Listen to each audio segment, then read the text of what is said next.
Good morning everyone, welcome back to my channel. तो आज हम पढ़ेंगे कि संघीय कार्यपालिका। ठीक है, इस संघीय कार्यपालिका के अंतर्गत हम ये देखते हैं कि भारत का राष्ट्रपति, ठीक है, भारत का राष्ट्रपति के संदर्भ में देखते हैं कि भारत का राष्ट्रपति केंद्रीय कार्यपालिका का नाम मात्र का प्रमुख होता है। नाम मात्र का क्या होता है? प्रमुख होता है। संविधान का भाग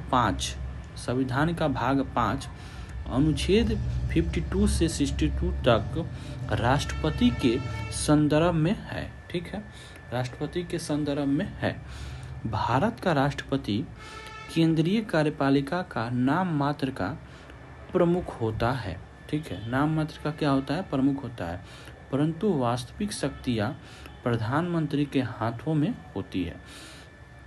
ये बात समझ में आ गया कि केंद्रीय कार्यपालिका का नाम मात्र का प्रमुख होता है कौन? भारत का राष्ट्रपति, और वास्तविक जो शक्तियां होती हैं वो प्रधानमंत्री के हाथों में होती हैं। ठीक है,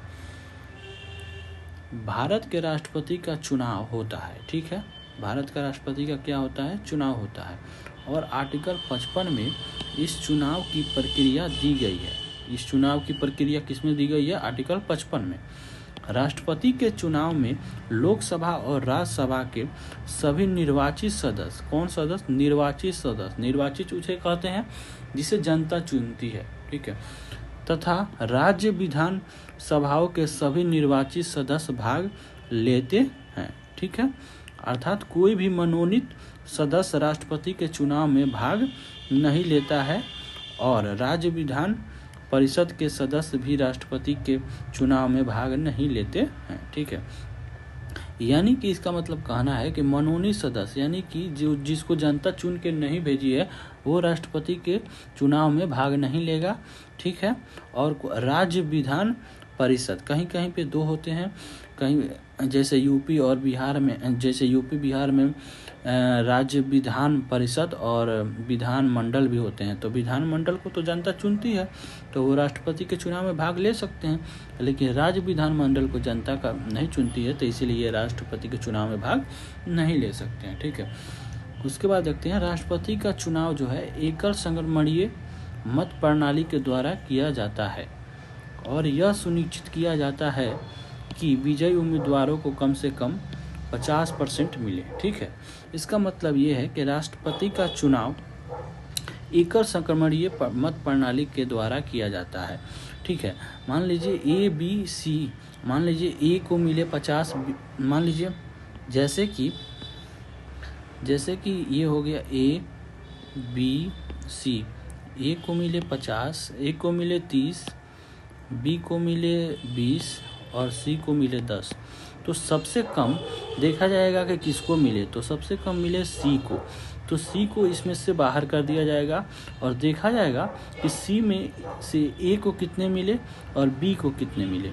तो इसमें से मान लीजिए ए को मिले 5 और बी को मिले 5, तो इसको वोट को यहाँ पे रद्द करके और इसमें जोड़ दिया जाएगा। तो ए को हो जाएंगे 5 और इसमें हो जाएंगे, तो ये हो जाएगा 35 और ये हो जाएगा 25। ठीक है, तो ऐसे ही कर तक जब तक 50% नहीं मिलेगा, फिर देखा जाएगा इन दोनों में से कम किस में है। तो अगर इसमें कम हो जाएगा तो फिर इसको रद्द करके फिर इसमें देखा जाएगा कि ए को कितने मिले। ऐसे करते करते अगर 50% जिसको मिल जाएगा उसको क्या किया जाएगा?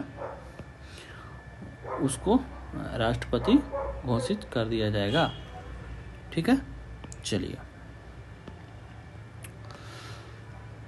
राष्ट्रपति पद पर निर्वाचित होने के लिए उम्मीदवार को निम्नलिखित योग्यताएं होनी चाहिए। क्या क्या योग्यताएं होनी चाहिए?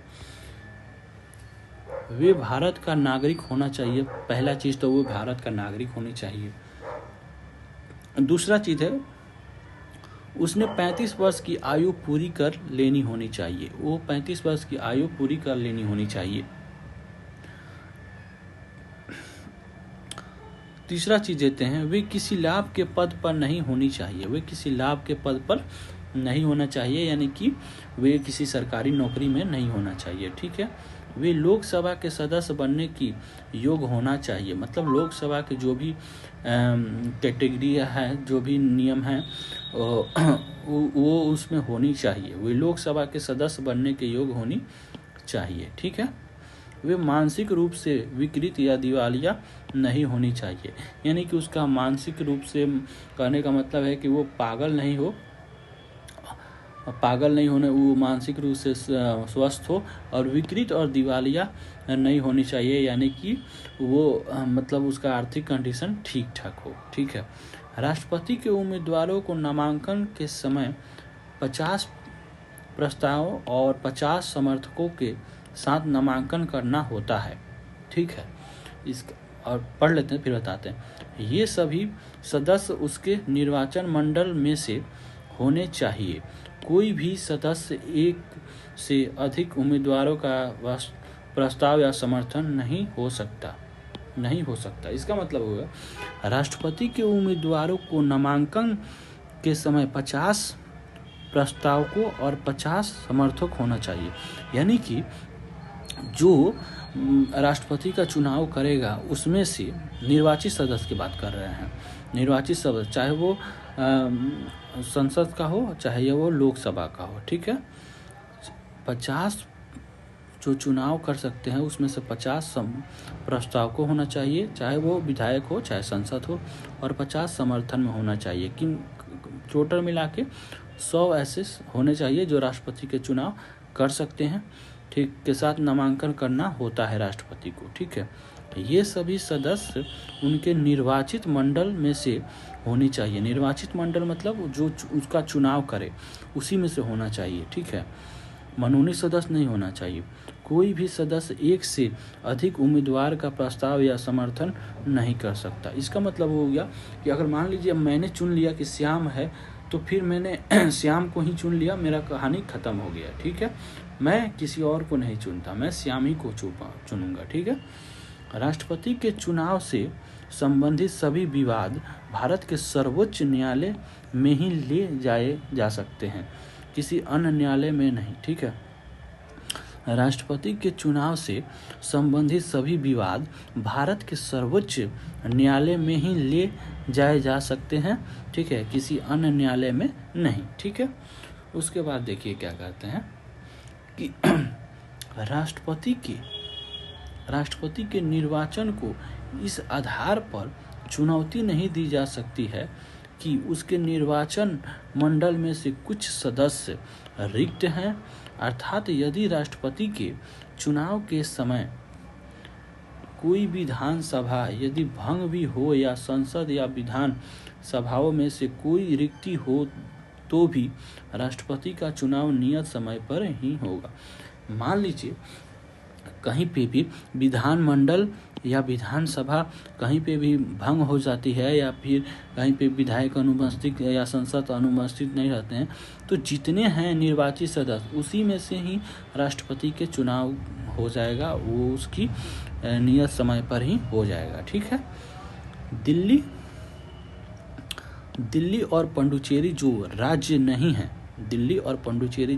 नहीं है, ठीक है, किंतु उनमें विधानसभाएं हैं, उनमें भी निर्वाचित विधायक राष्ट्रपति के चुनाव में भाग ले सकते हैं। जब वो निर्वाचित हैं तो जरूर जाहिर सी बात है कि वो जनता के द्वारा चुने गए हैं, तो वो भी राष्ट्रपति के चुनाव में भाग ले लेते हैं। ठीक है, एक क्वेश्चन करते हैं इससे रिलेटेड, मजा आएगा आपको करने में। देखिए, निम्नलिखित कथनों पर विचार कीजिए। ठीक है, राष्ट्रपति के चुनाव में सभी सदस्यों के मतों का मूल्य बराबर होता है।